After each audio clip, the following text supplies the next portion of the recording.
Welcome, ladies and gentlemen, to the Milan Weekly Podcast channel. On tonight's episode of Milan Coast to Coast, we're going to be talking about the state of emergency going on in Milanello at the moment. Maldini's out.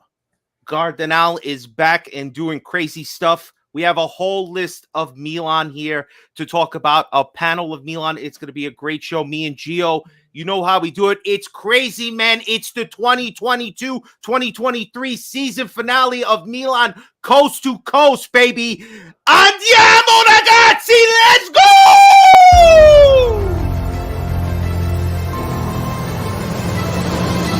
Welcome to Milan Weekly Podcast, Coast to Coast, with your hosts, Gio and Fabio. Benvenuti nella casa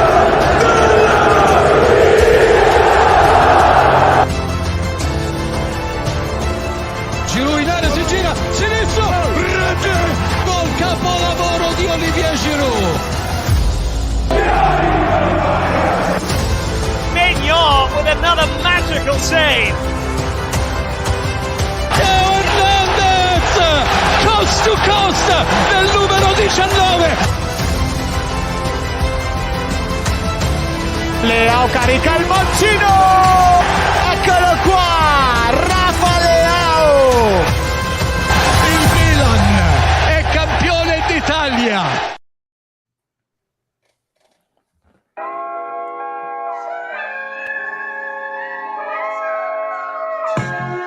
Oh, yeah, baby. Oh, when you hear that music, you know it's on. Ladies and gentlemen, we will not be silenced. Welcome to Milan, coast to coast, baby. Let's bring them in. What up, ladies and gentlemen? I'm on some bullshit tonight, so if you ain't ready, woo-wee, you better get fucking ready, because I'm joined by a panel of great Milan content creators, and fuck, man, I'm pissed off. I'm upset, because I don't know what the fuck is going on to my club. Boys, I'm joined today, of course, by my partner, Gio. We got Timmy from Various Views. We got Martino. We got Anthony Torgler from Separate Milan. We got Rocco. And, of course, we got Kush. Fellas, god damn it. I don't know if you guys heard. I'm a bit wild today. I'm a bit riled up because Milan are in a state of emergency, man. As far as I'm concerned, what the fuck is going on? After 24 hours of saying goodbye to Zlatan, we're crying, we're emotional, we're upset. I mean, Jesus Christ, we were ready to take the summer off and come back and evaluate after some Mercato news and craziness. But no, they couldn't do it. They couldn't fucking do it because I forgot we have American owners. And for the love of God, we had a Black Monday at Milan. So let's start. Gio, I'm putting you at the back. I'm sorry, bro. You got to wait. You got to wait. I got to move it around here. Kush, I'm going to start with you, brother. How are you feeling? What the hell are you? What's going on in your mind? Paolo Maldini's fired. What was your impression when you heard the news? Could you believe it? I think the same as everybody else, right? It's like you just can't believe that that's actually happening because we were all getting ready. We're all a little bit more excited about this Mercato. We're like, okay, this is going to be a foundational period. We're probably going to get to do some things now. Finally, this is going to be first Mercato for Redbird to come in and do something, spend a little bit of cash. But now we build from Leao's renewal. We're back in the Champions League.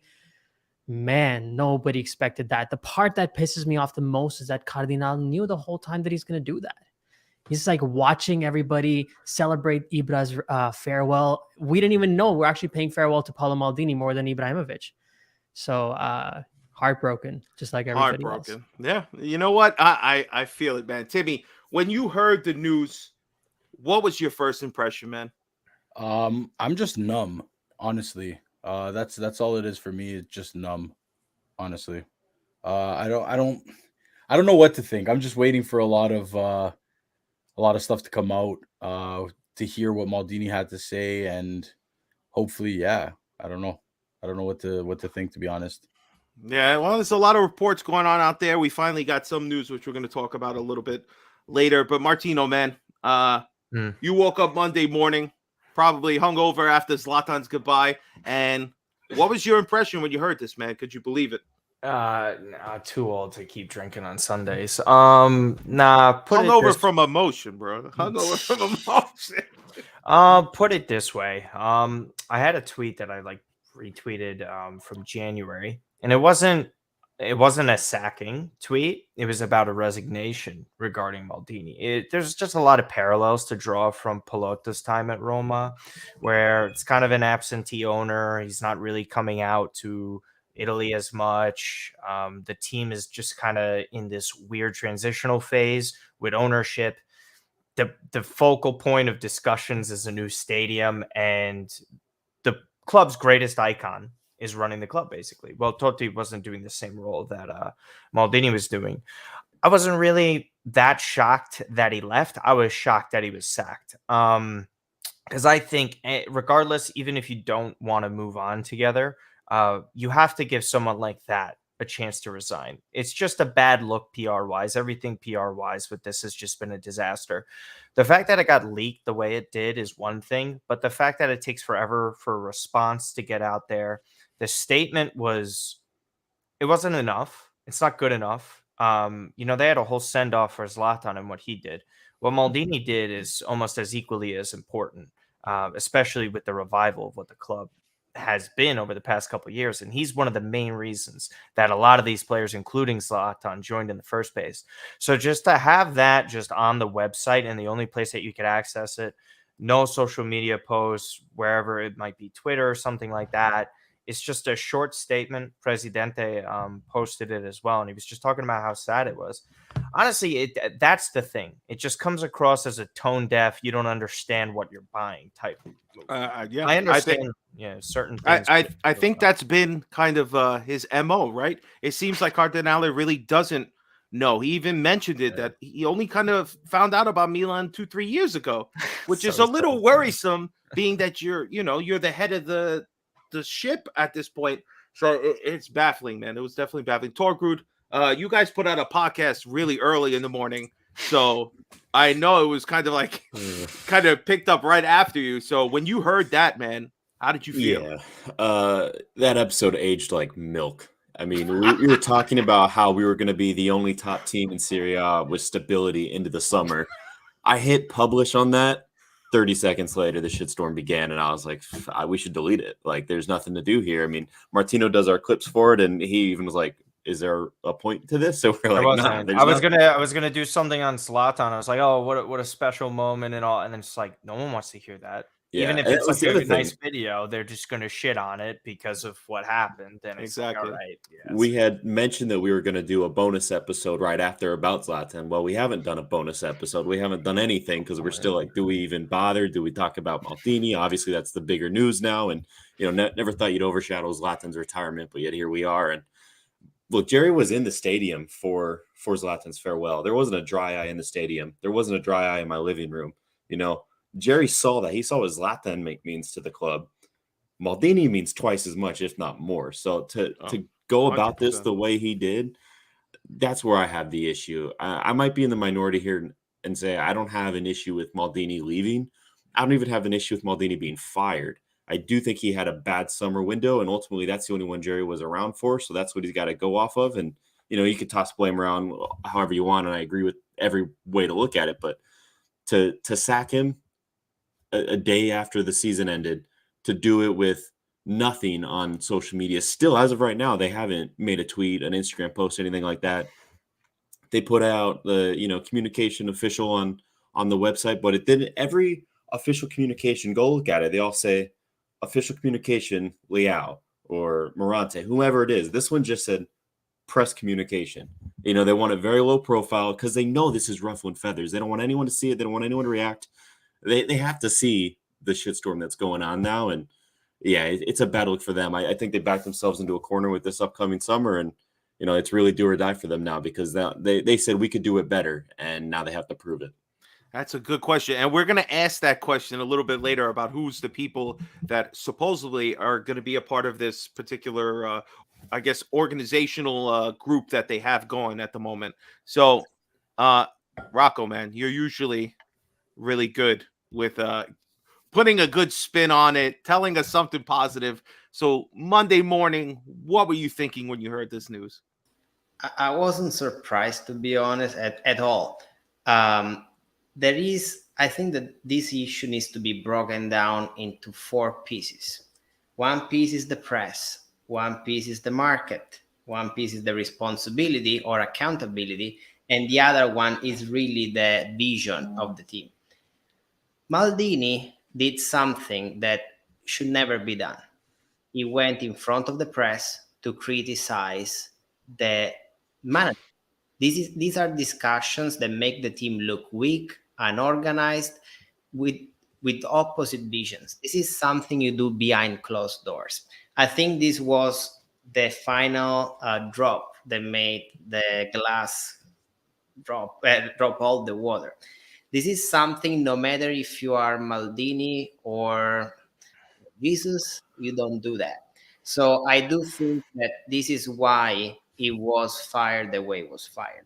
In addition to that, Maldini is the one that asked for Gazidis to go away because he wanted to have full responsibility, a responsibility for which he wasn't ready. Maldini showed that the only year when Gazidis wasn't there, every single market decision was wrong. Every single one except Chow. Then, in addition to that, you have the vision of the club. The club was bought by Cardinali, and Cardinali said in multiple interviews, Toulouse, for me, was a guinea pig to see if my system of the Moneyball, so-called, or Zedul's analysis would work. Cardinali wants to build a team using this technology. Obviously, Maldini wasn't on the same page with him. He couldn't fire him last year after he won a Scudetto. And lastly, guys, AC Milan arrived 5th this year, lost 4 derbies against Inter, and every time we play the game, just look at what Pioli had to deal with. Leao doesn't play, Rebic this year wasn't there at all. Giroud doesn't play, Origi was like not even part of the team, Ibrahimovic was injured. Salamagers and Messias on the right, De Cutler and Brahim in the middle. Without Leao and Giroud, but thank God they didn't get injured, this team wouldn't have made Champions League this year. And this is not Pioli's fault, this is not Cardinali's fault. Maldini had 54 million that he spent last year, the highest budget in the Serie A, and he took 3 steps back. So when you look at the data without considering the name Maldini, this is a normal decision to take in any business. You might not like the way it was taken, but guys, he took it the first day after the Campionato because we need to do a mercato, a market. And unfortunately, looking at the numbers, you cannot really blame the guy. So I think that's why I was not surprised. I'm happy Maldini didn't resign, though, because if Maldini resigned, I would have been more worried because it meant he didn't believe in the project. Well, this is a clash of mentality and styles, in my opinion. And then, of course, I love Maldini and everything. I had the shirt and all you can say. But yeah. That's everybody's point. They always go back to, well, if it wasn't Maldini, would you be against this firing? But honestly, there's no point of saying that because it is Maldini. So this needed to be handled with care. And it seems PR-wise, like Martino was mentioning, it's just awful. Again, you always knew this was a possibility when you hire a coach, when you have somebody, a GM who was a legend. There's always a possibility there's going to come a moment when you have to fire them. But you just do it with a little more care, and it just seemed like that was completely null and void on this. We have Andrea here as well. Who's Rocco's that guy? partner. I don't know him. I guess. Andrea, what's your opinion when the news dropped on Monday regarding all this with Maldini? I try to have a cold thinking. Me, I grew up, I listen the first match of Paolo Maldini on the radio when I was very young. And I see all his career. And I know, of course, how important is Maldini for AC Milan and for football in general. And but at the same time, I need to put myself in the position of Redboard, that when they went around to show the project to investors, they show also the way that they are going to work. and they are forced to follow that, because they explain to investors that put 1.2 billions that after studying 5 years, after becoming partner with Zelus Analytics, with Luc Byrne, they try to do first one stress test with Toulouse, where they put the method in the extreme way to understand and go to taste the limit of the project. And they are forced to do this in this direction. If there is not a vision that go in the same line, unfortunately, is impossible to go straight together, in my opinion. It just seems again like last year they gave there was that all the turmoil right before the season was to start, whether Maldini and Masada were going to get renewed, and they gave him a 2-year deal. It just seems silly. Like, you allowed them to renew the coach. You seem to keep everybody else now. Masada's leaving because of loyalty to Maldini, but everybody else is still kind of intact. If it was a new owner, and most of us know from American sports, being on the North American continent, this sort of thing, once a new GM or a new owner comes over, they want to bring in their own people, and you want your GM to be able to hire their own coach. Understandable. Most sports, that is how it is. But being that they just took over from a championship club, it seemed like you should leave kind of the system how it is at the moment, because it seems to be working. You're not always going to get lucky when you're playing deep into Champions League, trying to compete with a Scudetto, having a team in the league who's performing way above anybody else at the moment, then plus a World Cup smack dab in the middle of the season. It just seemed like it was an unfair advantage to throw Maldini out. As anybody who's ever followed the New York Yankees, they've had the same GM for years, and that guy hasn't won in like 14 years. So the stability aspect that all the players were looking to Maldini as at least a focal point when they were getting to Champions League game, when they were starting to play big, important moments in their careers, they would look to Maldini, the Ibrahimovic, as, look, these are the people leading us. We have to live up to this kind of caliber as a Milan player. And it just seems like they threw that all out the window. But Gio, I just want to get your opinion, man, because you're my partner here. We've been bullshitting back and forth for the last 2 days. But how are you feeling with everything with Maldini right now, man? First of all, on Monday, I was like, you seen the pictures I posted in I was drinking. It was a celebration, Leao renewal. Then we got Zlatan going. So like, we're on a high, bro. And then, I'll make it to work on time, even though I'm hungover.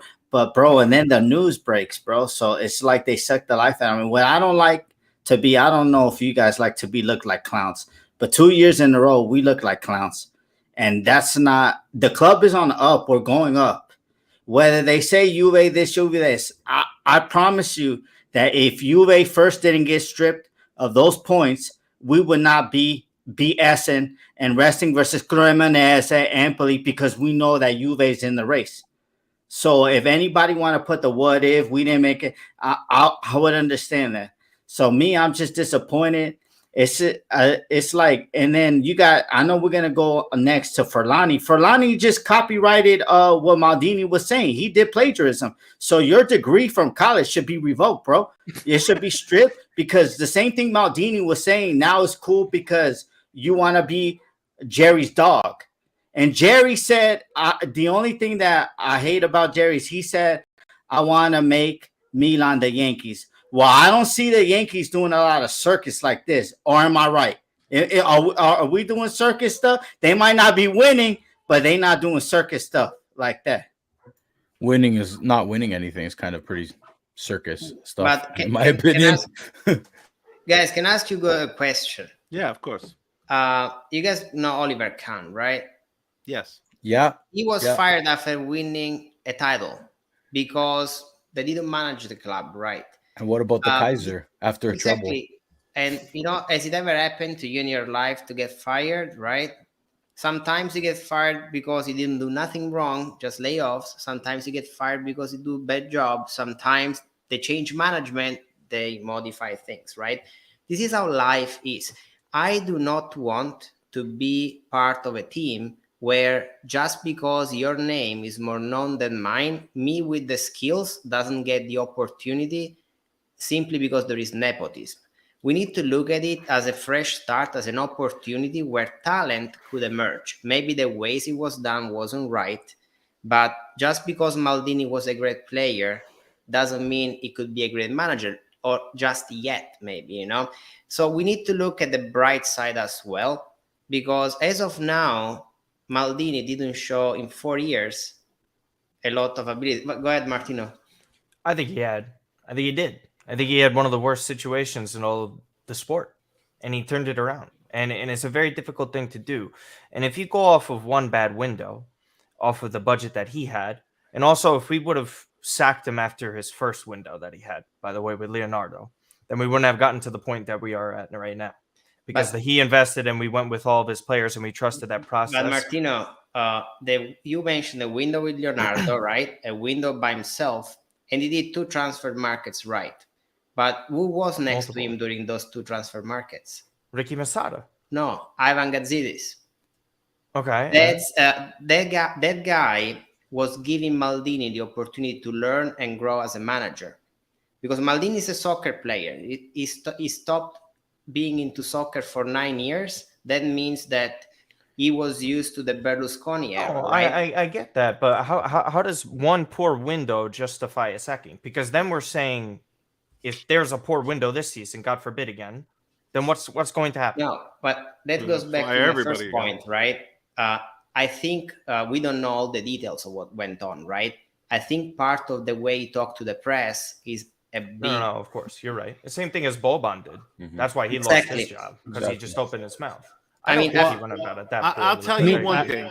Maldini did leave us with something, guys. All right. In 4 years, he left us with this. All right. And let's never forget it. Once this stupid thing loads, give me a sec. It's there, Fabio. It's all there. right. Yeah, my thing is a It's little the slow. picture. I apologize. It's the picture. This is You what on that Maldini McDonald's left us. Wi-Fi. All right. I know. I'm sorry.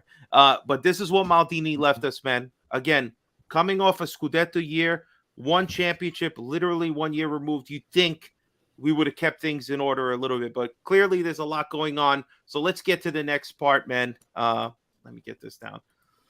Furlani came out. He put a statement, which came out through Gazzetta, and I'm going to read it for you guys here for a second. Let me get the hell off Paolo Maldini for a second. I'm sorry, my McDonald's Wi-Fi is really running hard. No, Fabio, you were good. You were good. You were good. But now you put it back. I'm sorry. Why you got Gijo, man, right there? You know I hate that asshole. Take Hold him on, off that's for a different. All right. Anyway, I'm gonna read this while I get this. Is it still up or is it down? Maldini's back.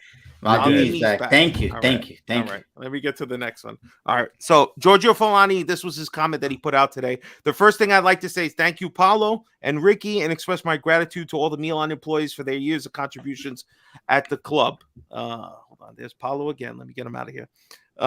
Paolo was one of the best players of all time, and as a director, together with Massara, they played an important role in bringing our 19th Scudetto. There is sorrow to see them leave, of course. All right. Then he goes on to say, in our club, we constantly analyze the most suitable strategies and models to ensure that Milan can continue to progress on and off the pitch and compete with the elite in Europe. Interesting that they're going to do that on Moneyball. You guys are out of your fucking mind. All right. Then he goes on to say, the first fundamental element, as always repeat itself, will remain football. Precise with this objective in mind, we have decided to an organizational reorganization, which leads to a creation of a working group of tactical and sporting area. Okay, whatever the fuck that means. Our priority now is to consolidate and reinforce the progress made over the last few years across all parts of the club, like getting rid of the main guy who was the figurehead. That's first thing you got to do to reinforce, fire him. Ambition hasn't changed, and on the contrary, it has strengthened to be competitive at the top of European football. We are on track to do that, but there is still a lot of work to do. He goes on to say, I hope that our wonderful fans can keep their support for the club intact and consistent. I personally hope to be able to interact with our fans too. I fucking dare you, buddy. And to continue our strategy to grow and continue to see Milan grow. All right. Those are the comments for Forlani. He seems to be the front man at the moment.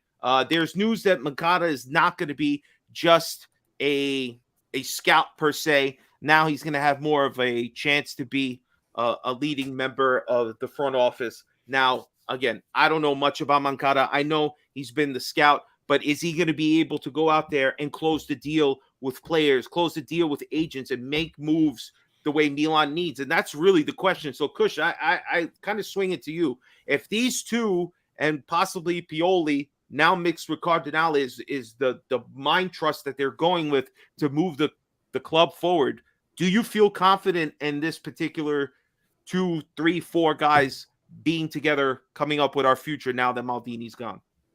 I don't know. I hope I'm not muted. Yeah, I don't know. That's the real answer. We don't really know much about Moncada, right? We've only seen a couple of pictures of the guy. I don't think I've ever seen an interview of him, so I don't really know how other executives are going to respond. The reality is that when Paolo Maldini is your technical director, I completely disagree, Rocco. And unfortunately, with you, I completely disagree. You can't just call him a soccer player. The guy, before we had Young Hong Lee, before that we had Silvio Berlusconi. How many of those players from those 10 years were part of the 19 Scudetto? It was all created when Maldini was around. And if you're going to say that Ivan Gazidis was there too, then what about the renewals? When Gazidis was there, Donnarumma couldn't get extended. Hakan Çalhanoğlu couldn't get extended. Frank Kessie couldn't get extended. Leao wasn't extended by. Yeah, but Maldini wasn't extended by Maldini. We don't know what we're sitting in. We know people. We don't definitively know that. You really don't think that Rafael Leao came out specifically? You don't think he's responding to this whole thing a certain way because he realizes that one of the reasons he's staying is because Paolo Maldini was part of the project? No, that's you really don't think that Leao, the way that he's behaving, he's not affected by what is happening, and you don't think that that was part of the reason why he signed here? No, you really don't think you could have gotten 10, 12 million in Premier League? Played for somebody else? The reality is that, as you were asking about Moncada and about Forlani, we don't know if executives will respond to them the way that they would respond to Maldini. No matter what happens, when Maldini calls you for a player, you're going to take that call in a certain manner because it's Paolo Maldini calling you. It doesn't matter. I don't know if they're going to respond the same way to Moncada or not. So I really don't know. I don't want to say a negative thing and say it's not going to work. I just don't know from sources that work at the club that the negotiation for the contract renewal of Leao was unlocked and was completely managed by Forlani, like 100%. On technical side, you could maybe say that. I don't definitively know that. Those are leaks. From a human aspect, from a human perspective, this is the part that Jerry Cardinale is probably forgetting the most, is the human side of things. He's looking at it as from his brain and from his wallet. He's not thinking about the heart perspective because it's the players that actually care about this player, about this person.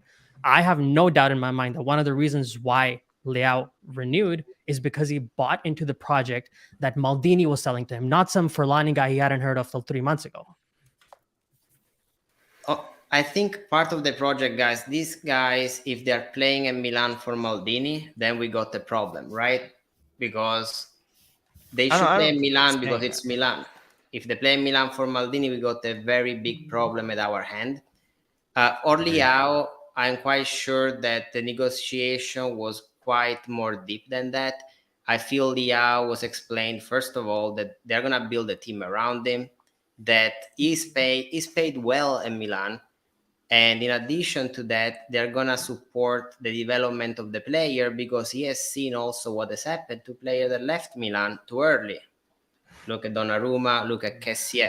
If Leao renewed the Milan for Maldini, his agent is a stupid agent because he probably knew already what was going on with Maldini. Mendes knows what's going on in Milan. But I don't know if that's 100% true because there's reports saying that they were already setting up appointments for meetings in July and August with the players. So I don't know how much Maldini and Masada knew 100% that this was going to happen. I think it kind of blindsided them. I think they thought it was a possibility, but I didn't think they were 100% because it seemed like Maldini and Masada weren't at that impression in the last game. Again, anything could have happened. Maybe they could have been completely aware, saying, you know what, if this guy doesn't kind of go along with what we're saying or be on the same page, maybe we're going to part ways. But him being fired and everything, to me, it just seems a little crazy, man. But Timmy, you've heard the name Moncada for years now. He's been our top scout, man.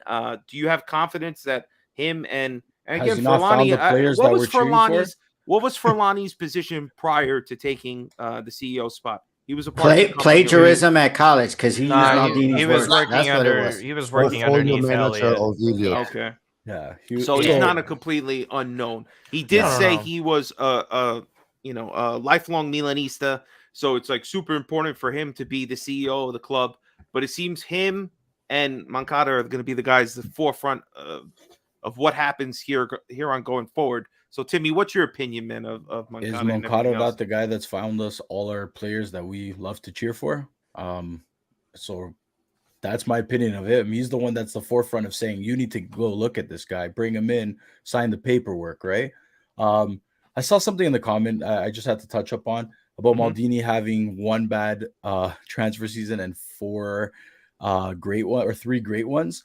Do you guys think that letting Kessie go was a great transfer season? Do you think that letting Donnarumma go was a great I knew somebody was going to mention this. That's a decision. I Not have to just say this. Two different things.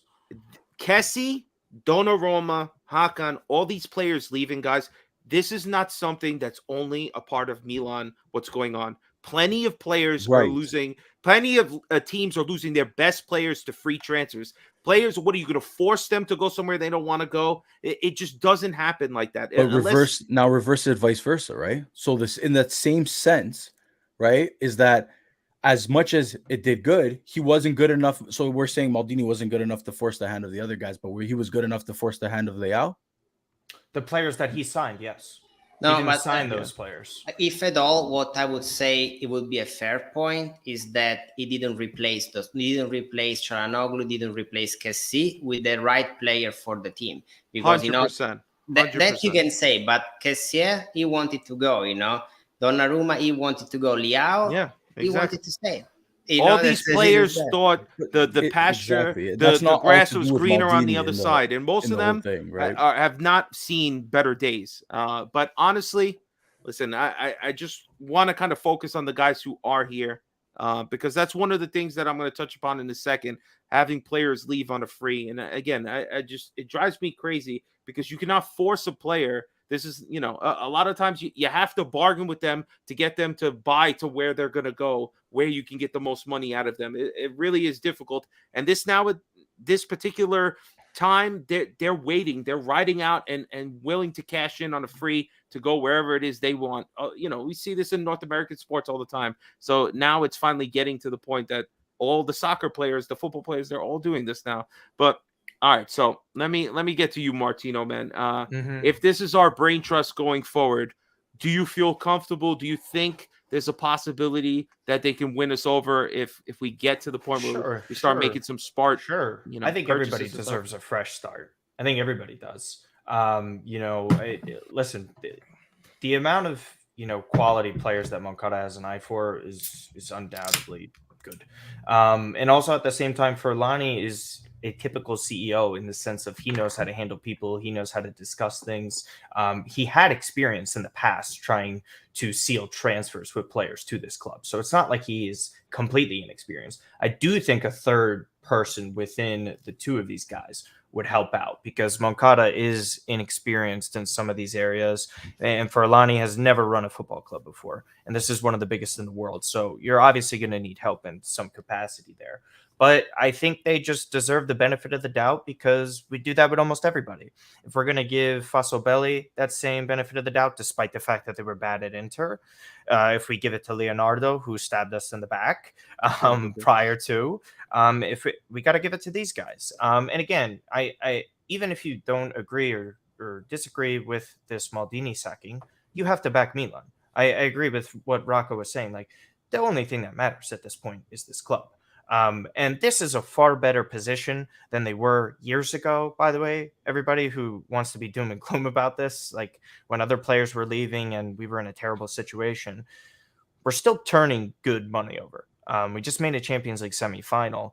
It's just about hitting it right. I think my only major concern is, does everything catching these players off guard with the sacking, which I think it did, because obviously that's why you see them saying goodbye on social media.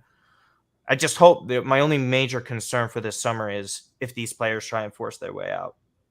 Truthfully, I don't know if that's going to be the case. I don't think that's true. I don't think there's any indication of that so far. But that would be my only concern. Right now, I would try and give my trust to these guys. they're not stupid. They're not idiots. You don't get to this position in life without being somewhat intelligent. So I'm going to give them the benefit of the doubt. And listen, I already like a couple of the things that they wanted to move forward with, and that's no Arnautovic and that's no Berardi. So I'm already liking what I'm hearing with that. And Kamada is already seemingly likely to sign. That's what Di Marzio is saying. And then I believe they're still in on Ruben Loftus-Cheek, but they want to figure out a fee for that. That's less than 20 million. So I'm good. No more bench players from England, please. But it's Tomori a perfect was. swing. That's true. Tomori worked out.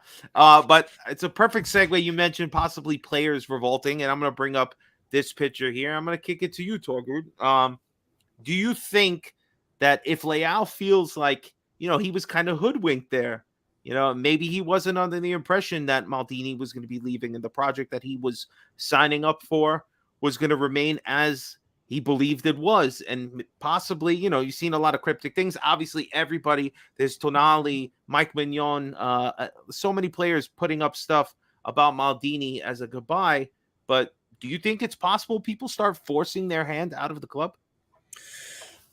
It depends on how you want to look at it. Do I think Leao and his team knew that Maldini was being sacked? No, absolutely not. I don't think any of the players knew. I don't think Maldini knew. I mean, you think of it like a real business. If your company's downsizing, are they going to tell all the entry level employees that they're going to be sacked in 2 months' time? No, they're going to wait until the time's right and they have a plan. So people get caught off guard when business is downsized, when they reorganize. That's just life. That's how it goes.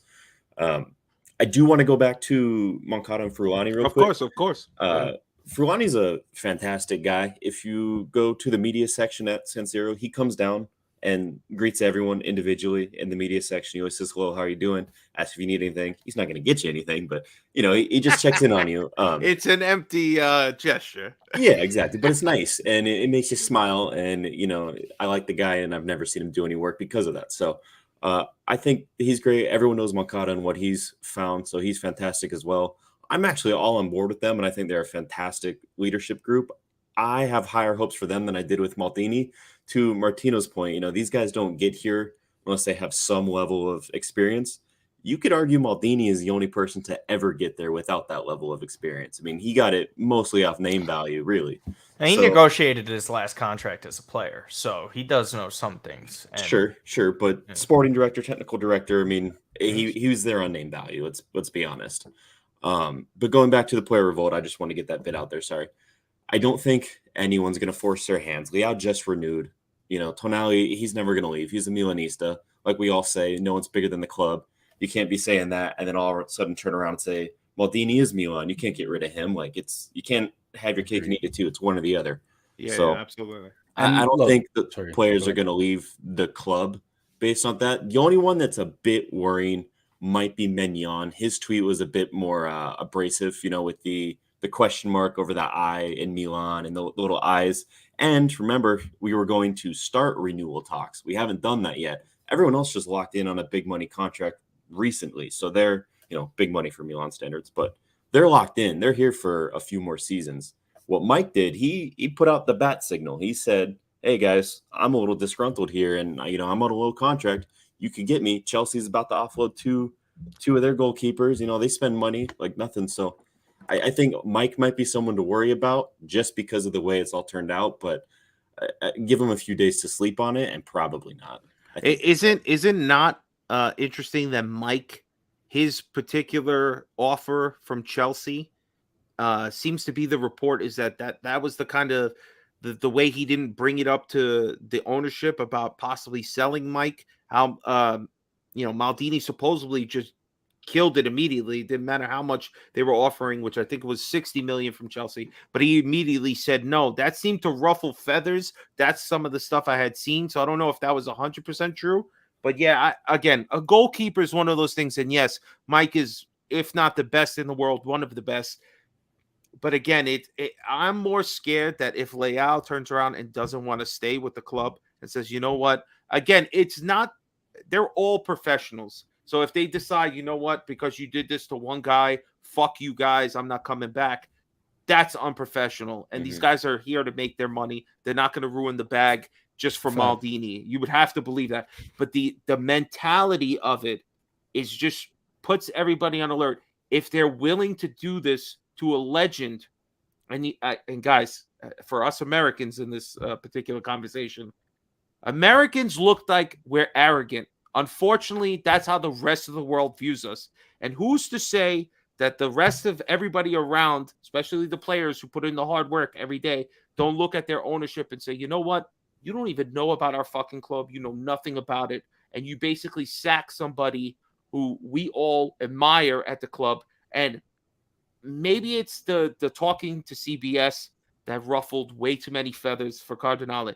Maybe it's the fact that Maldini's so beloved. I mean, if you listen to Thierry Henry, this motherfucker was swooning over him on television, man, for everybody to see. Not just the player, as a man. He's even better as a man. That's what he said. Well, again, bro, this is a particular thing. Yes, sporting director, maybe he wasn't the greatest in the world, man, but you tell me what fucking sporting director has 100% record. And I do want to talk about his failed summer that we're all talking about last summer. Remember, the Redbird came in right as the window opened or just before, and then his contract was expiring, and it took him almost, I want to say like a month or a month and a half to get that squared away.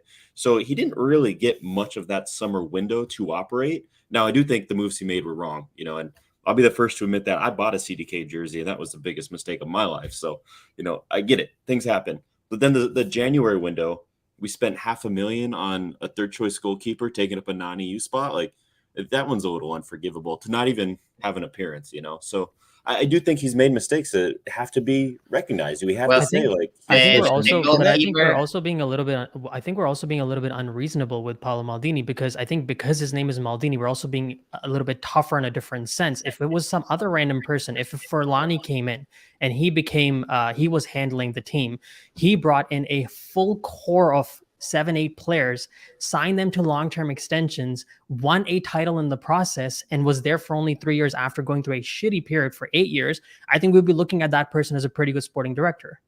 I think overall Maldini was, and I actually would disagree with you. I'd say I'm easier on Maldini because of his name. Like I think I'll be harder on a random person taking over, but I do agree that overall you look at where he started and where he ended, the majority of his hits were good, but if we were to put them in chronological order from the time they signed, and I'm just pulling this out of thin air here, I don't have it in front of me, but I do think they got worse over time. I think one of the things that I would like to point out, then I will his budget also tightened up over time. Yeah, and I will let then Andrea speak because he needs to go to work. It's in the morning there. Vasquez was actually a very smart move because AC Milan has 2 spots for players from outside of Europe that they can use. If you do not use the spot during the year, you're going to lose it for next year. So this transfer market, we can buy a player from outside of Europe, Brazil, whatever you name it, just because you bought Vasquez in January.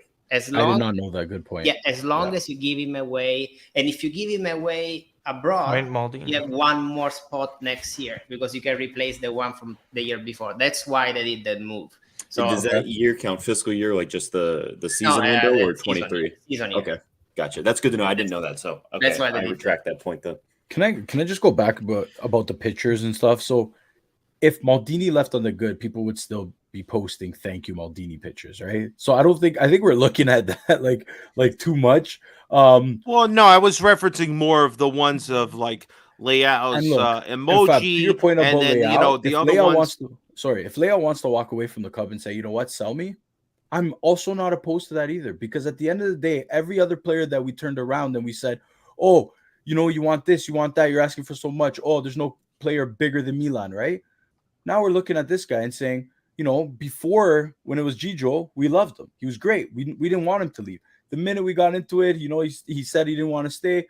Then we were like, oh, no, Maldini said it. No player is bigger than the club. And if Leao turns around and says, I want out, you got to sell me? Bring it on. Chelsea, Arsenal, Manchester United. Hold on a second. Donnarumma is a different story because that motherfucker's whole family was eating off of us. All right, don't forget his brother, the bum who's wasting his spot on the fucking bench. That's he was with us disrespect, during bro. the worst His of brother, our times. No, listen. All right, And he was pocketing his salary big time, Yeah. Timmy. If the owner not tells bigger you than you the could club. only sign players with $5 million, oh Gijo, I want 10 million. Take a $4 million cut just because I want to do it. Right, No, and it we let doesn't him work go. like that. We let him go because he's not bigger than the club, the owner right? didn't want to cough out the money. It wasn't Maldini. If Leao now turns around to Milan and be like, I'm only here for Maldini, I'm not here for Milan, who is he? Who is he then? Yeah, if he's going to turn around and say, oh, I'm not happy at Milan because Maldini's gone, go guys, there is, Chelsea, Manchester United, start the bidding war. Because what happens? He's locked until 2028. So either he's going for 175 mil clause or to the highest bidder. Yeah, well, then he did us a favor for that, man. I think the thing is, you feel a little played. I don't think he's going to say he's going to leave because if he starts making those threats, that's a little bit immature of Leao to say that. Yeah, it like, looks I wanna very leave now. unprofessional. But too. but I think they feel a little played where they're like, dude, I just signed a 5-year renewal with the idea that this person that I'm signing the renewal with is going to be heading the project for the next 4 or 5 years. And now that person's fired right away. So I think that's the frustration that he'll have. Andrea, I'm sorry. Andrea needs to leave. So Andrea, say your last point before you peace out with us. You have to unmute yourself, buddy. Like I said before, Maldini is an idol for me. I grew up with him. I mostly of the jersey that I got is got her name. I got the tattoo with number 3 on my arm here, and but an important thing to say is that one thing is a player.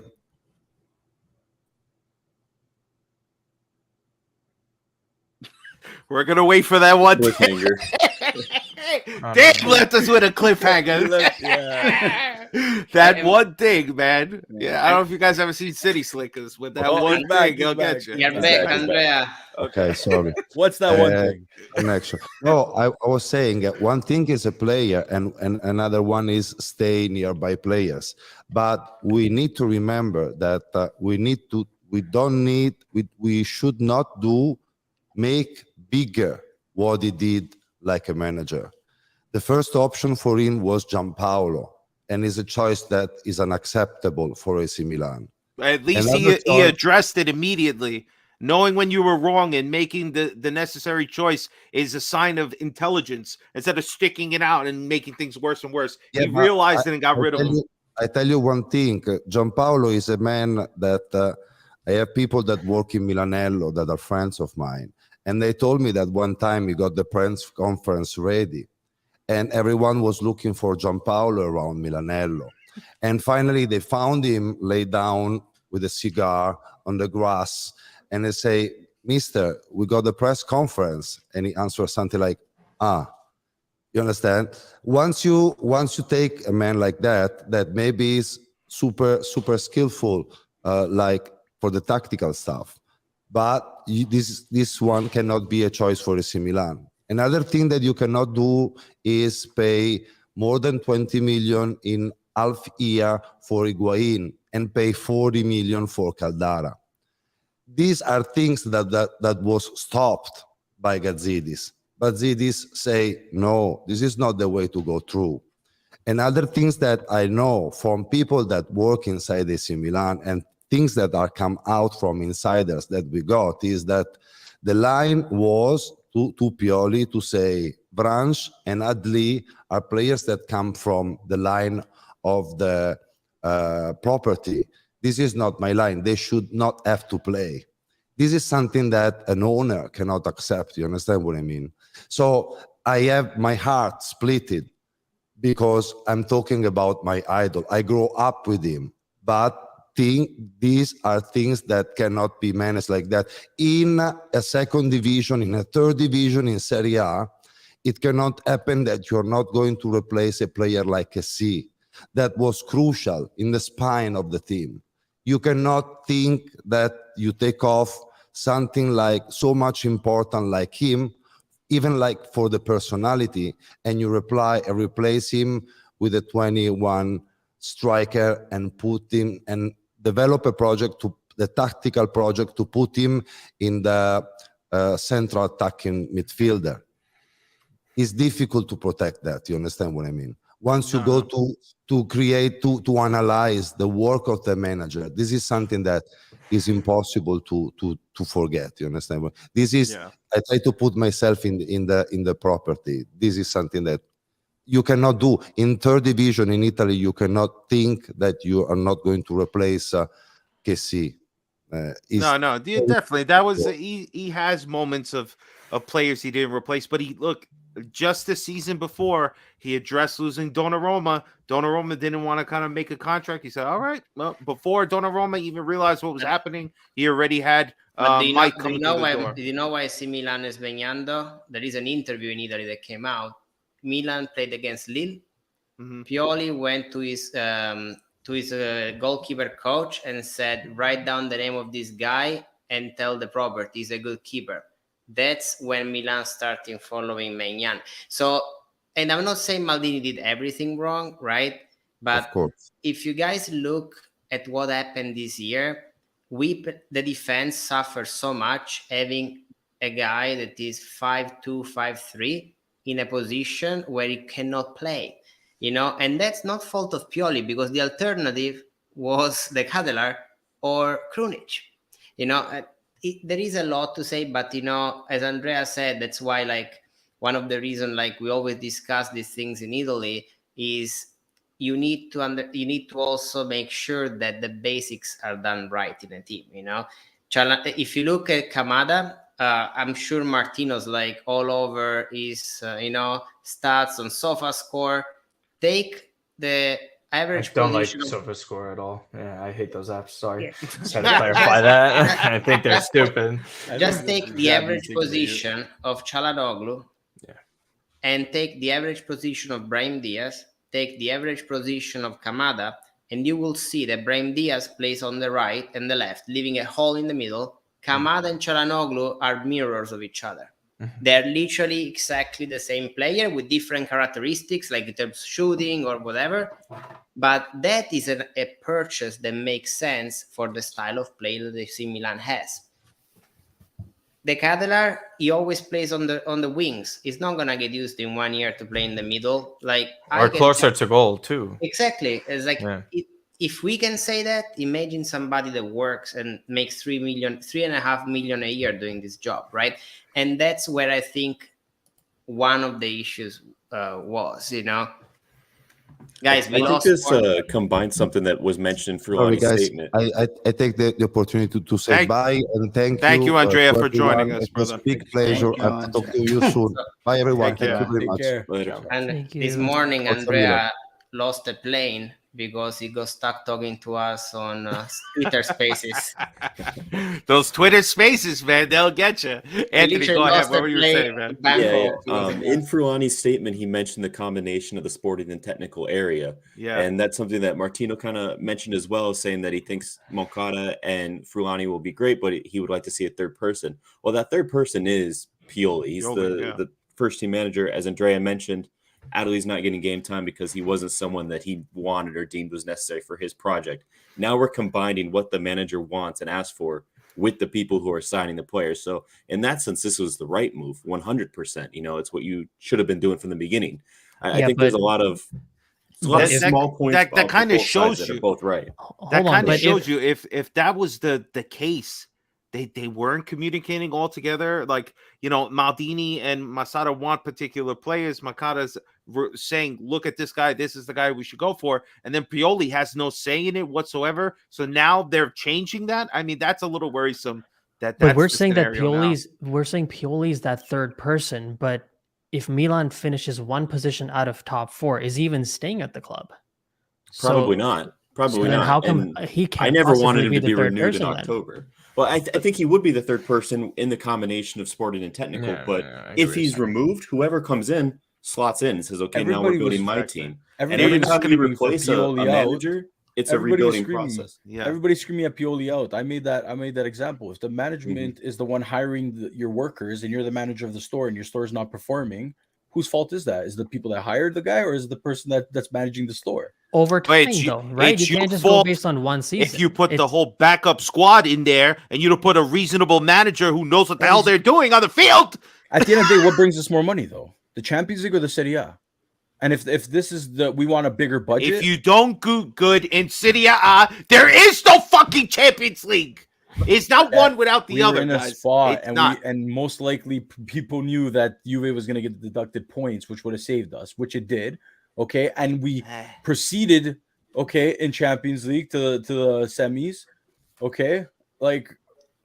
I don't know. I don't get what else you want. Like, I think the stretch in which they were conceding goals hand over fist was absolutely on the manager. Zero changes at that time, regardless if you don't get the personnel that you want at one period in time. If you know something is not working, you change it. And he didn't do that. And he was sitting the best player against Sassuolo, necessary points. We were playing in a derby where he sits the best player and changes the formation. If it's one thing to change the formation to prevent goals from being scored, that's one thing. But if you sit the best player that you know by far, by the way, the record without him was abysmal. It was absolutely disastrous without him. And it's not necessarily his fault if Rebic stinks and, Origi isn't even a natural striker. But that's what I'm saying. There's no one else there. But he let players disrespect him like Kaya and Rebic, and Ali was a constant professional the whole fucking season, bro. And then no minutes. Rebic out there not wanting to play, not wanting to train. Kaya out here saying, I need minutes. You heard Ali say that he needed minutes? No, dude, he was complain about Kyer against Tottenham. Malik Chow was right there backing him up, bro. So I don't know what you're saying. Did you complain about him there, though? No, but look at him. He's not complaining about Kyer. Look at him versus Inter in a derby, bro. Why you think I don't want Salad at the fucking club? Because was he war ready? Was he war ready at Spurs? No, it took him fucking 3 minutes to get ready, bro. And the same with Kyer. Kyer didn't even come on. That's why Pioli put on another player, because he was dilly down. When Gio says take your pants off and get ready, God forsake you better do it quicker than 3 minutes. That's the thing. That's the thing. That's what me. Ali was a constant professional, and then you got all these players disrespecting him, like older players. Do you think it's just Pioli's fault for Adli not playing? And here's my first thing. And do you think Adli would make any difference at all? He gave me 7 minutes. He gave me 7 minutes versus Fiorentina when he cut the whole defense open. Nobody gave you 7 minutes. You better stop it. Kush, what do you want to say, man? Go ahead. I'm just saying. Oh, yeah, look. So Macias was war ready. When Sally was doing Maradona things, was he war ready? No, come on now, guys. Like, let's be honest. Pioli has made his mistakes. And what the reason I'm Pioli out is because he went against why they brought him in. It's on journalists. Marcotti said it, ESPN FC, all the BT Sports, all they said. Pioli is brought in because he can work with players. He won Scudetto and he got snobby. It's like me getting $100 million and then I start acting crazy. I start not doing the same thing that I'm doing. I don't text Fabio no more. I got 100 million. Who the hell is Fabio? I'll start going out with people that don't even love me. That's what I'm saying. That's what I'm saying. He started acting different. Malik Chow, let's be honest. If Kyer and we don't have an injury problem at the back, he doesn't play. If he doesn't play those 5 games outstanding for a guy that's 21, 22 years old, he never sees the field. Just like Vranks. He made 2 mistakes and he was gone. I think that's the point, right? That's on Maldini. Like, for the last couple of seasons, we've gotten lucky. Last year, when we won the Scudetto, we got lucky that Kalulu was in the form of his life. Otherwise, we didn't have a center back with Tomori. We got lucky because that goalkeeper threw a fucking brain fart against Bologna. We got lucky that is the real moment when granted, Milan played well. You can't take that away from the team. They played well. They won down the stretch when they're supposed to. But the difference of the season turned out to be a backup goalkeeper making a horrendous mistake for Inter, and our backup goalkeeper, the only couple of times that we needed him, came up big in a derby, and that turned out to be the difference over the full stretch. But we have to also acknowledge that for somehow Stefano Pioli outlasted Paolo Maldini at Milan, which is crazy. He won the Hunger Games. Everybody else is gone but him. Oh man, the fortune always be in your shout favor, out, hey, baby. shout out to Masada with his loyalty, bro. He's going to Juve at Roma. Oh, I wish that's you luck. actually the part. That's the part that bugs me the most. Yeah, he's the one that picked Origi. He's the one that picked the Origi. part that bothers me the most is that Jerry Cardinale specifically came for Maldini. He didn't even fire. Masada's still here. He just wanted Maldini out, which seems like, it almost seems, as I said in my video, it just feel like borderline like sinister. Where it's like, no, I just want this one guy out. Masada can stay. It's like, it's just strange. We don't know what the discussion was, right? Like that's the thing. That's actually one thing that I noted down was we don't actually know if he was fired. You know, for all we know, maybe Jerry Cardinale sat him down and said, you know what, our visions are not aligning. You've given some interviews. Clearly, we think very differently how we want to pursue it. I want analytics. I want recruitment of young players, free agents. You want to spend big money. We're not going to be able to work together. So just, hand in your resignation. Reports like, exactly. We're all going based off reports. And I heard a report say that he walked out of the office calling him a testa di cazzo and said, you Americans should stick to baseball. So he's not wrong. Obviously, that's the most bullshit report I've ever heard of in my life. But who's snitching though? If I got a one-on-one interview with somebody, if I'm talking to you, me and you, Tim, we're like this, right? If we talking in personal life, and then the next minute, oh, Tim has this apparently going on. The hospitality. They heard the waiter the conversation. Guys, we're going based on what we don't really know, to be honest. Well, right? That's for all we know, it's possible that he told Maldini that, hey, look, we're done, so you might as well hand in your resignation. And Maldini said, I'm not going to quit. The statement says he was let go of his job immediately, and the most reliable reporters were saying he was let go from his job. We're not saying like what was said specifically. Yeah, it doesn't say he was let go. It says that he concludes his role at the club. Yeah, that's very ambiguous and specific wording. That's leaving it up in the air. Because he was let go. Let's be honest. Read between the lines. He was let go. He was. I agree. Why would he? If he resigned, they would have made it a big show. Maldini's leaving the club. Exactly. If he's fired, I feel like they should have worked that, regardless of whatever the decision was going to be. That's how they should have worked it. Cardinale should have realized what he was dealing with in Maldini and set him up to go out with a beautiful showing, at least give him some sort of respectful send-off. Not just, we sacked him, that's it. It didn't go along. But I'm going to just progress the conversation because, guys, in the chat here, I want to ask you guys, because I'm going to go around and ask the rest of the panel, what do you believe was Maldini's worst move? Let's hear from one by one. Kush, of the 4 years Maldini was here, obviously Scudetto is the best thing. But if you had to identify one thing that you say, this is the one thing that would have put him on shaky ground with you, what would it have been? It's hard to say like one particular move because I feel like if an owner comes in and fires somebody for one move, that's an idiot owner. Anyways, you have to see the track record. But if it's just the straw that broke the camel's back per se. I think probably not. From what it sounds like, it's clearly the fact that he wasted about 40 million last summer mercato on CDK and Origi, really. But it probably was the fact that he didn't fill in certain roles. I was pissed off when we were replacing Kessie with Pobega. That was a nonsense move. And not replacing Çalhanoğlu properly. Look, we don't miss Donnarumma. Why? Because we recruited someone who's probably better than Donnarumma. I don't miss Çalhanoğlu, but we miss somebody in number 10 role, right? Because that wasn't filled in. So probably less than moves. It was more the moves that he didn't maybe make. Yeah, that's a good point. Tim, what would you say was his worst move on your opinion? I mean, if we're going to talk transfers, then... Well, just in general. In general, I would probably see CDK.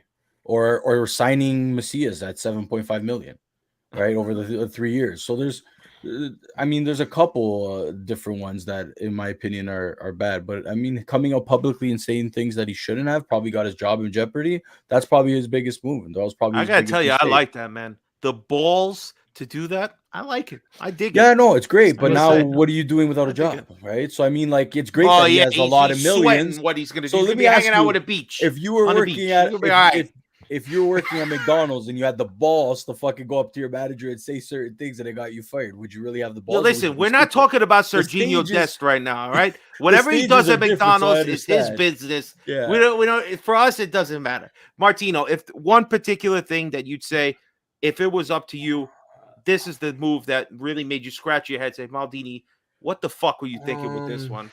I don't know if you, I guess, counted as his move, but technically the worst move was the Caldara move. Easily, that blew up in their face. It's just economically taking back. It's the combination of taking Caldara and Higuain.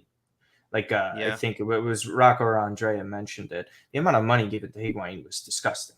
It was he's the highest paid player that we've had in years, outside of Zlatan when he got his contract. Caldara was at a valuation of 40 million euro, and he basically never played for us. I think he was just that's one of the worst. Yeah, I think one of them was in the Europa League. Both of them, and unfortunately, and honestly, Andrea Conti is up there as well. Sadly to say, those moves are about 70 million between the two of them, and that was done in his first year. The Conte one, actually, those were done. No, it wasn't. Sorry. That was Yonghwan Lee. I'm just conflating the two. But no, Caldara's was just, it was disastrous. Whether or not you think any other person in that position would have been fired after doing those stupid mistakes? If it wasn't Maldini? I mean, wasn't that like his first season? Yeah. I mean, again, things. Those were also Leonardo. Can I go next? His biggest mistake was letting the Brazilian assassin go, named Paquetá, go, because he could have did that Chanalagru role, and he let him go because Gianpaolo didn't like his samba. He didn't like the women dancing all good. Maybe Gianpaolo goes for the other. Yeah, they also played him out of position the whole time, right? So they didn't have a coach that can control him, right? There's a reason he's starting for Brazil and starting for West Ham. Like, West Ham isn't a big club, but at the same time, they're in the finals of whatever the Conference League, and they could be a European champion. And they could be a European champion, and he's a starter for Brazil. Listen, that's enough. I'm sorry, starting for Brazil is enough to me that you can start for this Milan side, or the Milan side that was at that time in the number 10 role, right? Yeah, especially over a guy like Diaz. You know, I think Paquetá absolutely should have stayed, and he got a rough bit of it because of Gianpaolo. But let's not forget, I mean, Paquetá did play with Zlatan at one point on this team. Like, he was there long enough. You know, he got more than 6 months. He had a full season, so he just. They played him in a role that he didn't start. Sure. He played at Flamingo on culturally when he was also not happy. He mentions that all the time. He did say that, yeah. And if you're not serene at a certain place. He also played as a left winger for Flamengo when he first was there, and he would transition to the number 10 role. And then towards the end of his career at Flamengo, he was in that number 10 role, right? And then when did you do? You bring him in, you play him in a CM role, and then you decide to be like, hey, this guy's not good enough. Well, yeah, he's not playing that fucking position. Like come on, that was terrible too. But no, definitely. All right. So, I got shit on for saying I get that. to Rocco. Just saying. What do you think is his worst move to date? If the one thing that you couldn't forgive him for. I'm seeing in the chat a lot of people saying Mandzukic, and I do want to point out that was a free transfer and he didn't take any salary. So he actually donated some of it back because he felt like he was robbing the club, which he was. So I don't have an issue with the Mandzukic one, but I do have an issue with Origi. You know, we signed him when he was injured. He was injured at Liverpool to end the season, and we still took him in knowing how our medical lab teams is, and it obviously didn't work at the time. Yeah. No, he wasn't. But guys, an injured player. If you read, that's what people in Moneyball like, bro. Palomani's agent said that was a Masada call because he said that Origi was stronger. That his Palomani's agent said it. He said that we wanted to go to Milan, but he said wanted Zabala. But they said that he was 27 and that he was mature and that he was stronger than Palomani at the time. And that Masada told him, no, thank you. So that's on Masada. That's on Maldini. That's why he went down with the ship. That's why his loyalty is great. At 27, coming from Liverpool, $3.5 million, whatever it is he's getting paid. That is not something completely like outlandish. That is a fair price for somebody you're taking he's a chance. Getting $4.5 million though. 4.5. All right. Still $4.5 million. Again, when you compare it to the Premier League salaries that they can make, it doesn't seem like a lot. He's 27. He had upside. But I think there needs to be a quota on Belgian players. No offense to any Belgian people out there. I'm sorry. I can't take 3, 4, 5 of them on the team. It seemed to get lost with the ball. No, thank you. Rocco, what's the one thing that got you most upset when you think about to me, it has nothing to do with players. is something completely different. Oh, when you okay. start playing soccer, right? You start as a 5-year-old, then you go up the ranks, you go to the Primavera, then you get to the first team, you start on the bench, then you enter the pitch, and then you eventually become a starter. When you work in business, you start as a junior role, and you go up, change department, you do all departments in a firm. Once you've worked in every single department, which takes 12 years, by the way, you are eligible to become the CEO of a company. Maldini didn't do what he did as a player. He was put already in a power position, and when that happens, there is nothing wrong with it, but you need to be humble enough to know that you do not want to be the smartest person in the room. You need to surround yourself with people that can help you grow in that position. And I think the mistake was not necessarily Maldini's mistake, because he was put in that position by somebody, but he should have recognized that he needed a stronger support team for at least 5-10 years until he developed the skill set that other people develop going to college, making experience, and getting to the year of 40 or 50 with all of the cultural baggage for the specific job, right? And I think that's the biggest mistake he made, because it seems like you play soccer and you can be a good manager, but it two completely different side of the things. One proof that the theory has some sort of grounds is that he got super along with the players, which is part of being a good manager, and every player supports him now, but he lacked completely in the business side of things, and he was starting to get there slowly but surely, in my opinion. I agree with that. I think he's got a huge ego, and you have to have a huge ego to be as good of a player as he was. I don't think anyone gets to that level without having a little bit of cockiness to him, but I do think he's gotten quite in, for lack of a better word, a dick measuring contest with Jerry a few times. We saw it with the renewal at the end of last season, how many times he's demanded more power, more autonomy. And maybe that's how this conversation went. Maybe they did meet yesterday with the idea of discussing the upcoming transfer market. There was rumors that Jerry said 40 mil and Maldini said, no, we need 80. Who knows how it went? You get two big guys like that are a little hot-headed. Jerry's got a lot of money. Those people rarely don't have attitude. So, maybe they got in a little war words and it ended up with, you know what? F you, pack your bags. Yeah, very possible. Martino, I know you have to peace out, so I'm going to give you a chance to say kind of your last thoughts, man. Of course, also plug yourself, where people can find you and follow you if they don't even know that. No, it's okay. It's okay. I appreciate it. Appreciate everybody talking tonight, Andrea, as well. Great having me on, Gio and Fabio. Always great. Fabio, I had to lower my volume by like 50. I'm very sorry, man. Listen, by the screaming at the start. Listener discretion is always advised when I'm on the mic. Of course. No more final thoughts. You spoke enough throughout this. Just keep doing your thing, everybody. Everyone's doing a great job. Hopefully things turn around shortly. That's pretty much it. Just follow me, Martino Puccio, everywhere. It's pretty much it. Yeah, that's it. Thanks for the opportunity. We appreciate it, man. Love you guys. You so much. Thank you, Martino. Be well, man. Guys, so a couple of more things I just want to touch upon since it's the final 6 here. Listen, what can they do? Actually, before we get to that, hold on 1 second. Spit. Hold on, I get ahead of myself. Can I give my fucking point of view? What I believe Maldini's worst thing was. I'll tell you what it was.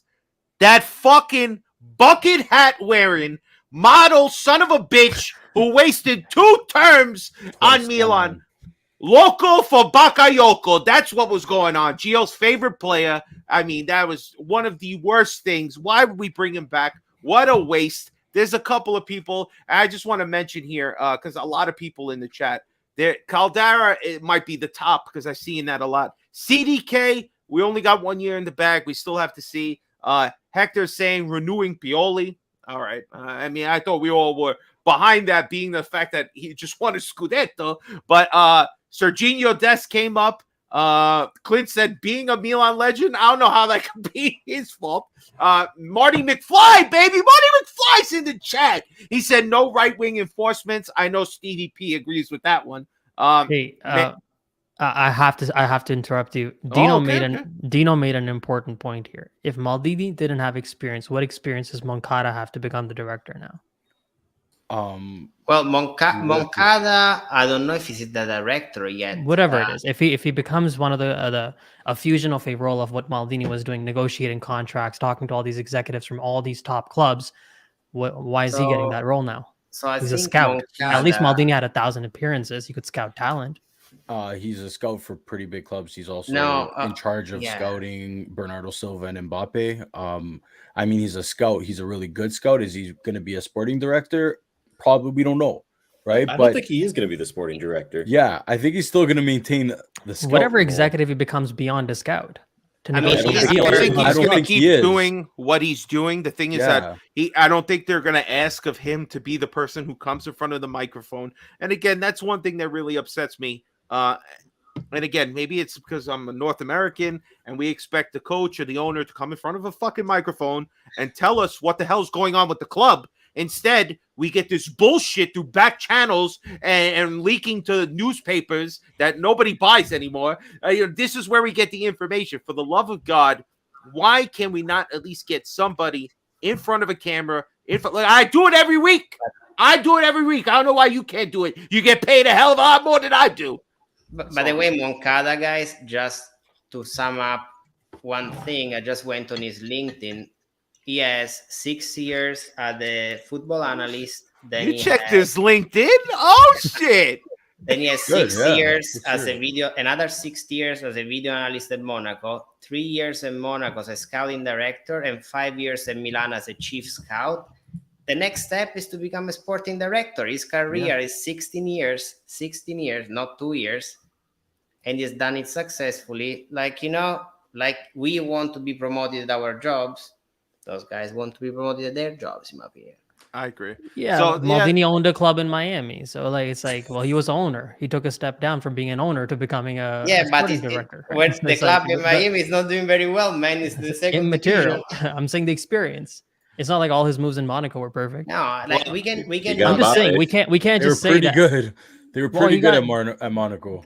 And this guy got a couple of important renewals and a lot of important things done and got the 19th title too. I mean, we can weigh both sides. I'm not saying Moncada's not good. This is my club, right? I hope he's amazing and he's way better than Maldini, right? I'm just saying, I don't know if there's that much more merit. It's not like since Maldini retired for the last 10 years, he's just been sitting at home playing PlayStation, right? He's been working too. Yeah, we get that. He just doesn't have a PlayStation. He better give me his name. All right, because we could play Call of Duty together. That's all I'm saying.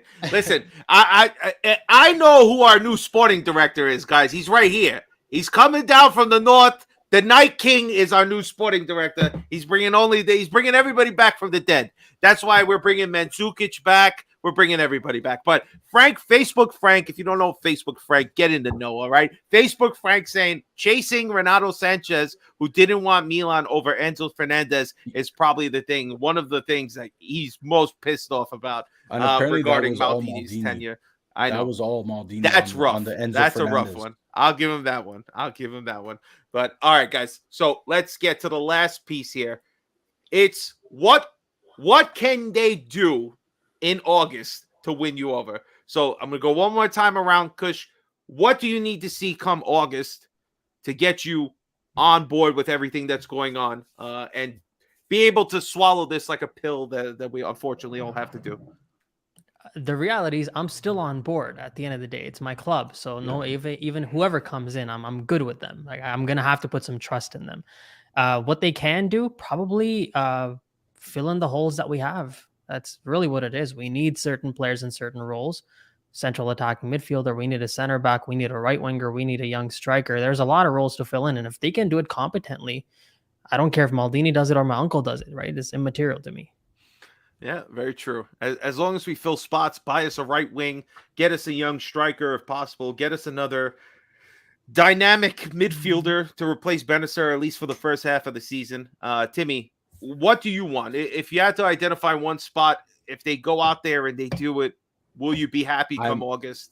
I'm not one. Listen, I like seeing before. I like reacting after I see what's being done. Honestly, a lot of my friends know me as the guy that says always, "I told you so." You're one of those? Yeah, I am one of those. I stay quiet, man. I stay quiet and I say my piece and then I sit back and kind of relax and then I'm just like, see, I told you so. But at the end of the day, it's all a waiting game. We don't know what's going to happen. We don't know the truth behind it right now. You know, based on what I saw, something put out by Sempre Milan was that they want to give up on Arnautovic and they want to bring in Thuram. And I got to admit, that right there is already an uphill than a downhill, right? So there's a lot of things that like we don't know yet, but we're so fast. Everybody's so fast to shit on everyone. Shit on Pioli, shit on Maldini, shit on Cardinale. Everybody shits.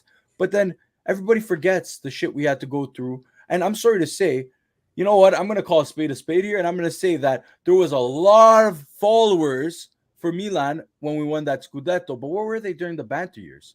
People like to claim that this is our worst season after winning a trophy, but people forget 96, 97. Okay?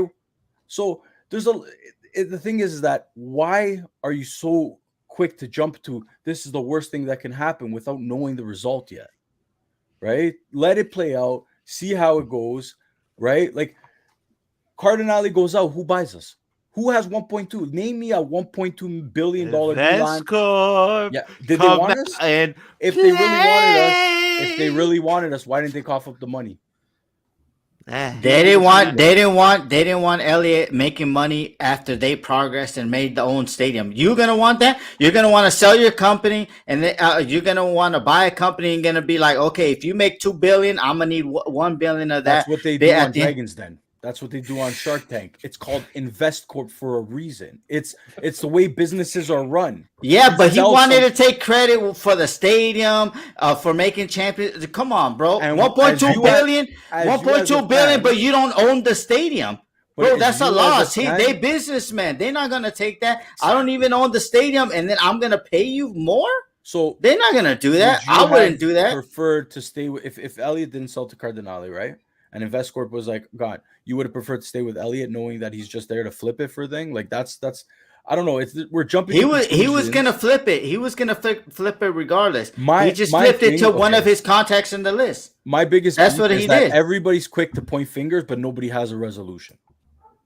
That's what it is for me. I got a resolution. Quick. Sell the club to me. I'll run it exactly how we all want. Don't fucking worry about it, all right?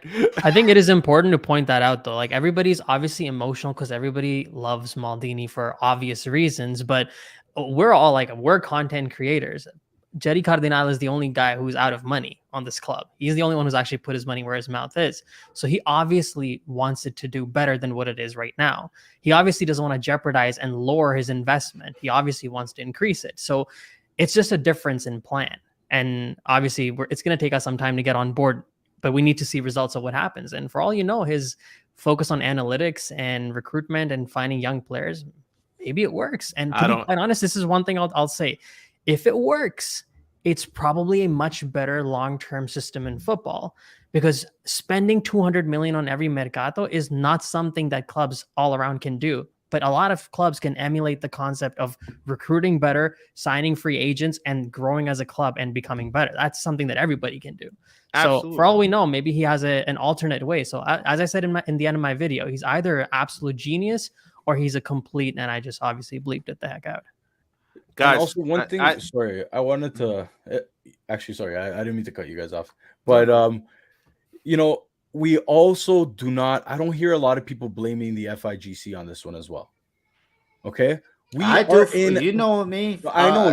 I'm saying I'm not directly. Anything that I said just in my little rant is not directed at anyone on the panel right now. It's just a generalized opinion. Okay, but people. They're just it's crazy that I almost lost my train of thought, but I think I did lose my train of thought there. But yeah, what I was saying was that like we're always jumping to it and to the conclusions. Okay, you know what? Just pass on this one. All right, listen. I totally. I'll come on. Listen. It looked like Pioli in the semifinal against Inter. He lost his train of lost my train of thought. Yeah. You guys are brutal. Yeah. All right. So SG wrote, I'd rather James Dolan or Dan Snyder over Greasy J. First of all, you don't know who the fuck James Dolan. If you'd rather him, no. Jerry's basically done what I honestly, it felt so James Dolan-ish. All right, I just can't take it. And Dan Snyder's on the way out with the Washington football team, whatever the fuck their name is now. No way. No way. That's all I'm Yeah. saying. Done. I'm in DC. You don't want What Dan is- Snyder. We just got rid of him. All right, we're good with that fact. Y'all agree with that comment? Bro? No, Gio, don't play to the trolls, bro. If they think we're a bunch of fake fans, they haven't been following any of us. No way. But listen, Torgrud, what do you need to see to feel confident going forward? What is the one thing that if they do immediately? Again, it's a lot of talk of, are we going to take forever to try to sign players? Is Kamada going to come soon? What are you hoping to see before we start hitting the preseason and everything else and come August time that will make you feel a little more confident going forward right now? It's not what do I need to see to make me more confident. It's what do I need to see to lose confidence. I'm already confident in them. Yeah, this is going to be the hottest take of the day. But ooh, I like to me, the fact they sacked Maldini is why I have faith. To make a horrible move like that says, look, we're serious about this and we're taking it in our direction. And whether that works out or doesn't, that says they're all in on what they want to do. And that's better than twiddling your thumb saying, I don't know, should we do it? You know, like there's no more uncertainty, no more like, oh, we're not sure. Maybe we'll do this. Maybe, oh, we're out of time. Let's just grab Bakayoko for 2 years. He's available. Like, you're not going to see any more of that.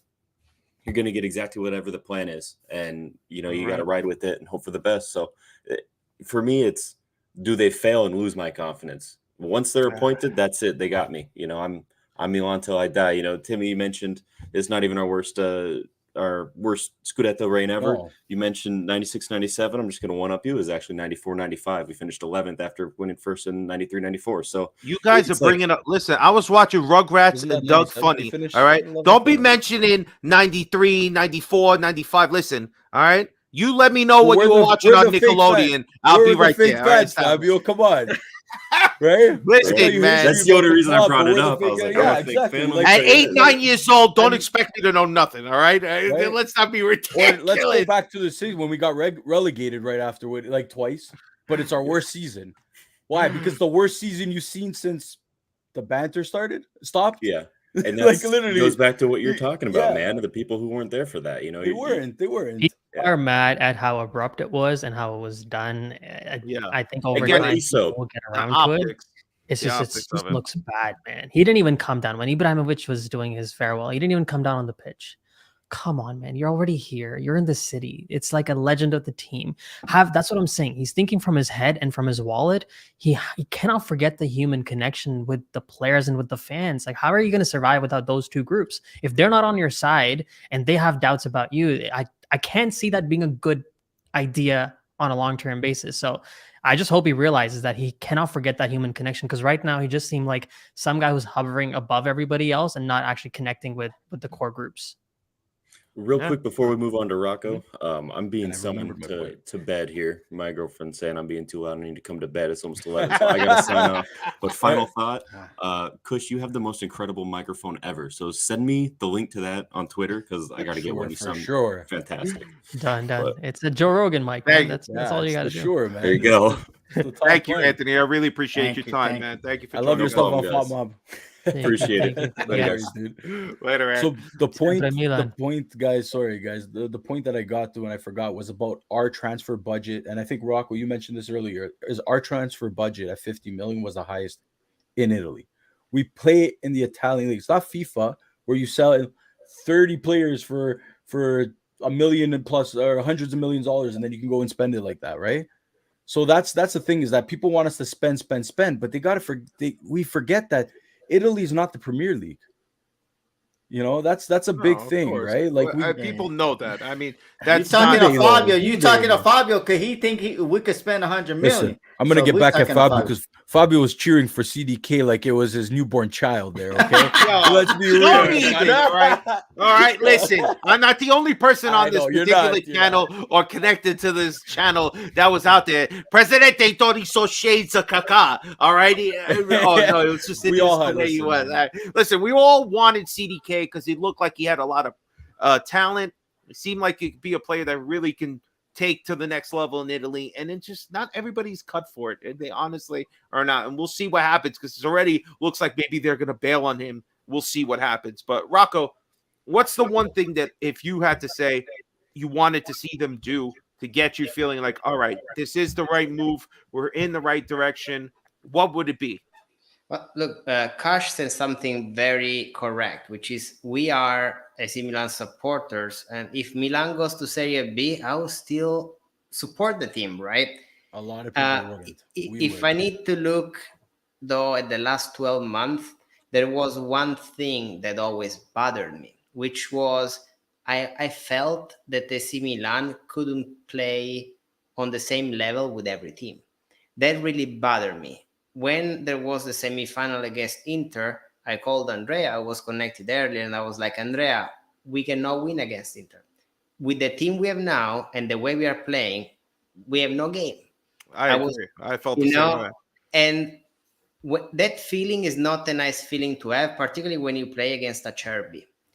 It's like, it's a weird feeling to have. So I think all I'm not asking for them to buy all the players in the world. I'm not asking them to win anything. I'm asking them to be competitive, to give me the chance that when I play against Inter, when I play against Juventus, when I play in the Champions League, that we have our chances to win a game.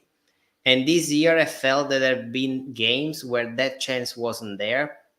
And I remember the moment where I realized we were completely doomed is after we lost 4-0 against Lazio, and Maldini took the microphone and said, we are on path with our project. This is part of the plan. We are on path to achieve our results. And you lost against Sassuolo 5-2, against Lazio 4-0. Then I knew that this year we were not going to be competitive. I just want us to be competitive. That's all. Whoever they buy, I don't care, as long as we are competitive. I agree. Gio, what's your thoughts, man? What do you need to see? All right, so I'm one of the fans that I'm cool with the penny pinching, but now I need to know what direction that we're going with, because we have even Timmy, we talk on another chat. We got a lot of young talent in the Primavera. Before anybody says we're 13th, that's fine, but we got Victor Elute. We have Cuenca. You just look at him and you know he's a stud.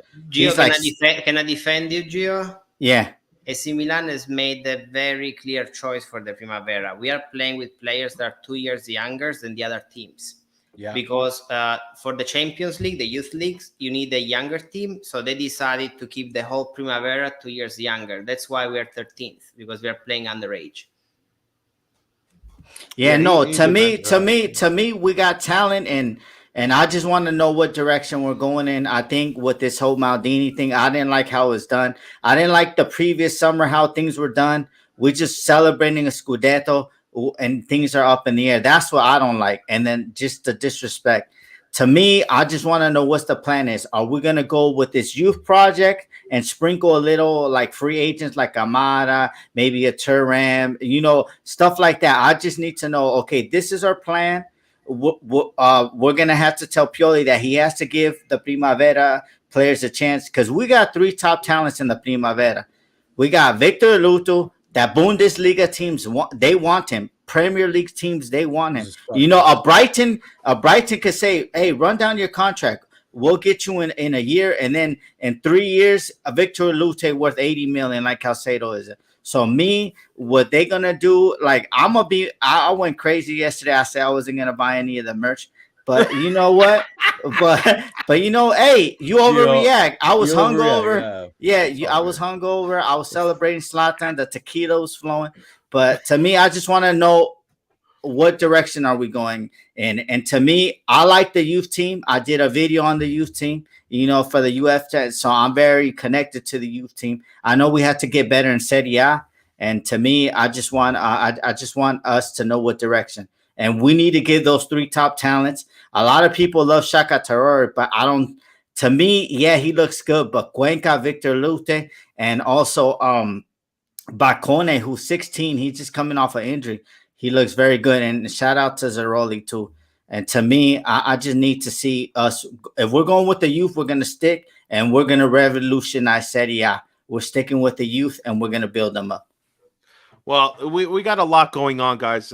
This summer is going to be probably dramatic all year. There's a lot of places we need to identify to progress the team. Now we have a new core at the top leading the way to try to sign people hopefully none of our players do turn around and say, you know what, we don't particularly like what's going on here and the way things have been. So, hopefully that's not the case, but we'll see, honestly. But guys, we're over 100 people watching live. Thank you, everybody watching in the chat. We greatly appreciate you. Before we go to one more time around the horn here, I just want to tell you guys, everybody watching, if you're not already subscribed, do us a favor, because that's how you help the channel the most. Subscribe to Milan Weekly Podcast on every platform that you can. If you want to be a part of helping and contributing, we have a Patreon, and you could be a part of our Patreon group, be a part of our Patreon specials. Anything you could do to support the channel. Me, Gio, Vinny, Steve, Presidente, and Jan, we really appreciate everything. And of course, Sonny makes all of our awesome graphics. Guys, one more time around the horn here. Tell everybody where they can find you. The first person we're going to start with is Kush. Kush, you've been making great content for a long time, bro. So everybody, tell them where they can find you, where just give us your parting shots here, baby. It's just football Kush. That's it. I'm a Milan guy for 2 decades now, and I'm still here for the ride. We made it through the banter era. This is still good. So yeah, if you wanna watch any of my content, football Kush, I appreciate it. Thank you. Timmy, plug your shit, man. Where can they find you? Where they can follow you? Where they can see you? Various Views podcast, Instagram, Spotify, YouTube, Twitch, all those good things. We're not OnlyFans. Not yet. That's one of our boy Adrian's. Okay, he'll take care of that part though for sure. Definitely not me.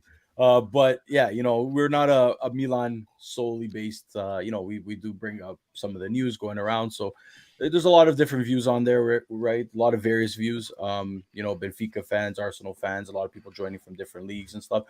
It's real nice to just kind of bring together different worlds, right? So yeah. That's pretty much it. Rocco, give everybody a plug where they can follow you. Rocco is not just in English, guys. Rocco will give you a lot of content in Italian. So if you're bilingual, and him and Andrea give a lot of good content. So Rocco, tell everybody where they can find you. Your parting shots here. Unmute. I was speechless after your introduction, Fabio. So no, you guys can follow me on BC_ENTL. You can find it under my name. That's where I do the soccer stuff. I invite everybody to really follow everybody on here, because you guys are so smart, very good content. You can find Gio on Pioli Fans, not only fans, on Pioli Fans. He has a profile where he publishes all of the photos of Pioli's in the various matches. But no, and overall, I think, guys, we survived much worse with this Milan. For sure. And don't forget, our best president is also our worst president. He sold Thiago Silva, he sold Shevchenko, he sold Ibrahimovic, he sold Kaká. And we went through the banter era, and we are here. So we're going to survive also this one. And but we just need to be patient, I think, and see what happens in the next few months. I agree. Gio, but he never fired Galliani. Yeah, no, Galliani. I'm kidding. I'm just joking. That's going to stir up another part now. Galliani, in the last few years, he was showing sign of being senile when he went to ring the bell at Destro's house. I don't know if you guys remember when we bought Destro. He went to ring the bell at his house to let him sign the contract. Yeah. And then I was like, okay, his time is over. He went from Ronaldinho to Destro, but he never fired Galliani. That's true. I will not take Galliani slander on the channel. No, thank you. You leave the Condor alone. Gio, what's your parting shot, bro? Man, I just want to say thank you to everybody that joined us. I mean, these last 2 days, I think it's PTSD from the banter era. And I don't want to bring up, what happened in the 19s and the 20s, when everybody was stuck in the house. But I think that's what shocked more of the people. They have a more connection now, I think, to Calcio, because they lost it in those years because everything was shut down. So I understand that, but I just want to thank everybody. And to me, I feel that I didn't like how it was done 2 years in a row, but we're going to be here, baby. After here in the States, when we lost that Fox Soccer Plus package because it was no longer on DirecTV, I was watching streams, on IPTV boxes, and Arabic, Don't you know, snitch on Nigerian and yourself, stuff. man. You feel me? Don't snitch So on yourself, yeah. we'll be paid here. subscriptions, Gio. Yeah, no, Come paid on. subscription, and we're gonna be here, man.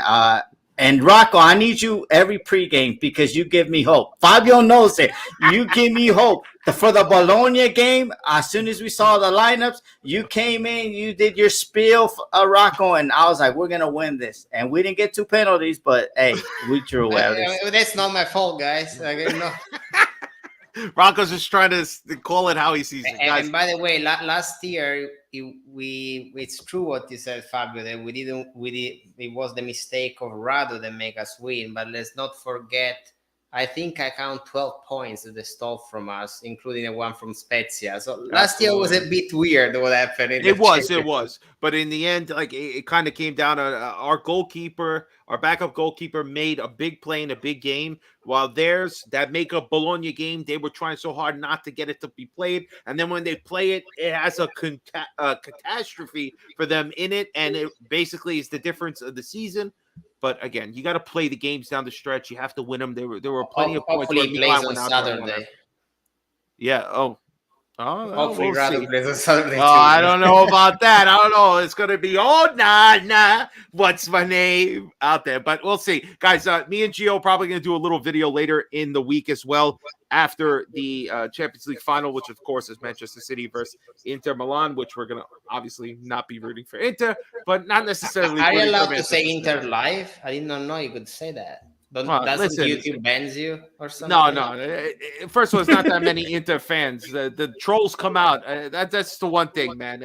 Only Yaya's the only Inter fan that we know. Yeah. We appreciate Yaya. We're not going to throw Yaya slander. He's a nice guy who joins our spaces. But, guys, I want to thank everybody who joined us tonight. I want to thank everybody who's watched, who's commented in the chat. It's been amazing to have all you guys here. Kush, Timmy, Rocco, of course, my partner Gio, Anthony, and Martino for joining us, and of course Andrea. Guys, it's been a pleasure to be here. My parting shot is to remind everybody, if you do not want to support what you believe the club has done for the last 2 days, that's your prerogative. You don't have to buy shit. Nobody holds a gun to your head to buy anything. But you know who you do support? Your fucking local club. You can't see it there, but I support mine, the New York City Milan Club. That's where I'm going to spend my merch if I want to keep buying stuff. I advise you to do the same in Montreal, in Toronto, in Boston, in Philly, and every other spot across the country in North America and all across the world. Support your clubs because that's where we can keep doing Fabio, you're echoing, bro. I'm sorry. Hold on. You're echoing. Okay, you're okay. So we're just going to say thank you, everybody, for joining us.